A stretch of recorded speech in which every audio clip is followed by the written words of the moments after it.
Hi, mushroom gravy எப்படி பண்ணுறது பார்க்கலாமா? மஷ்ரூம் வாஷ் பண்ணிவிட்டு நாலாக கட் பண்ணிக்கலாம். கூடவே மஞ்சள் தூள், மிளகாய் தூள், மல்லித்தூள், சிக்கன் மசாலா, கரம் மசாலா, கொஞ்சமாக உப்பு ஆட் பண்ணி ஒரு 30 மினிட்ஸ்க்கு நல்லா ஊற வச்சுக்கோங்க. இப்போ ஒரு தவால எண்ணெய் ஆட் பண்ணிவிட்டு நம்ம மேரினேட் பண்ணி வச்சுருக்கிற காளான 5 மினிட்ஸ்க்கு ஹை ஃப்ளேமில் சாட்டே பண்ணி எடுத்துக்கோங்க. இன்னொரு தவால நல்லா தாராளமாக எண்ணெய் ஆட் பண்ணிவிட்டு ஹோல் கரம் மசாலா கூடவே 1/4 ஸ்பூன் அளவுக்கு சோம்பு ஆட் பண்ணிக்கோங்க.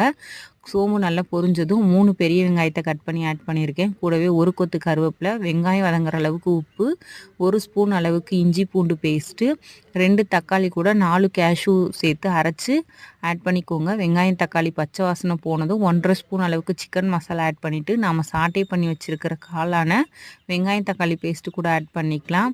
காளான் ஆட் பண்ணிவிட்டு ஒரு 10 மினிட்ஸ்க்கு நல்லா எண்ணெய் பிரிஞ்சு வந்ததும் கொத்தமல்லி தழை தூவி சர்வ் பண்ணிங்க அப்படின்னா சப்பாத்தி பூரிக்கெலாம் செம்ம காம்பினேஷன். நீங்களும் ட்ரை பண்ணி பாருங்கள். பாய்.